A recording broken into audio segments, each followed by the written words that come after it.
Sinimulan ng ilikas ang mga residente mula sa ilang barangay sa Eastern Samar bilang paghahanda sa inaasahang pagtama sa lupa ng Bagyong Opong. At nakatutok live si Fe Marie Dumabok ng GMA Regional TV. Fe.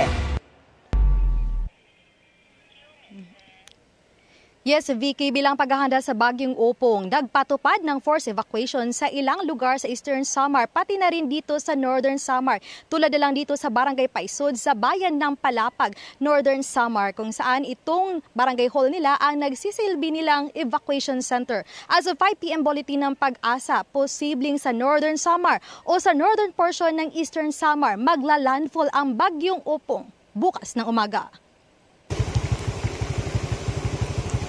Panaka-naka ang pagulan sa Giwan, Eastern Samar.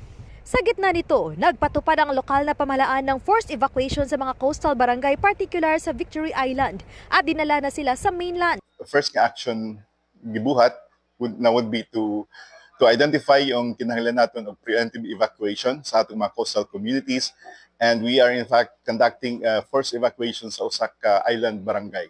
Bawal na rin ang biyahe ng mga sasakyang pandagat papunta at paalis sa Giwan Mainland. May ilang sasakyang pandagat na inilagay sa mas mataas na lugar. Nagkaroon din ng preemptive evacuation sa coastal area sa bayan ng Artiche na nasa northern part ng Eastern Samar. Pero may mga residenteng hindi muna lumikas. Sa poblasyon barangay, meron tayong apat na barangay. Tapos outside the poblasyon, mayroong dalawa sa Barangay Binavista saka sa Carapdapan. Mayroon ding mga riverside barangays. So kung hindi po ako nagkakamali, mga 9 barangays po yung submerged kung malakas ang ulan. Nakataas ng red alert status sa buong probinsya.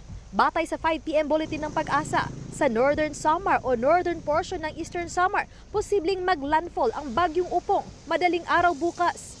Ayon sa PDRRMO, handa na ang kanilang mga gamit pang-rescue, pating evacuation centers at food packs. Nag-ikot din ang rescue group sa mga barangay at nagmo-monitor sa mga sapa at ilog ang mga taga-BFP. Binabantayan din ng mga autoridad ang mga flood at landslide-prone areas. Nakakatakot ang ganito eh. Pag tahimik, pag bumigayan, kakampante yung mga tao. Kaya pinaalalahan na namin na kung ano ang sabihin ng mga INRIMOS, kasi kung anong utos sa amin galing ng OCD, yung ibabato namin.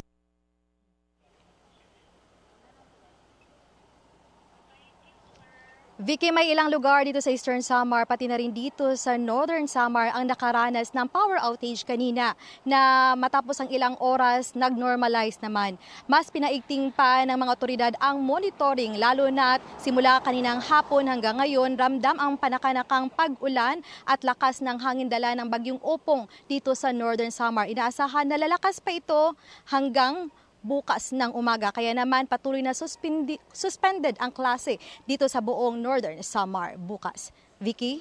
Maraming salamat sa iyo, Fe Marie Dumabok ng GMA Regional TV.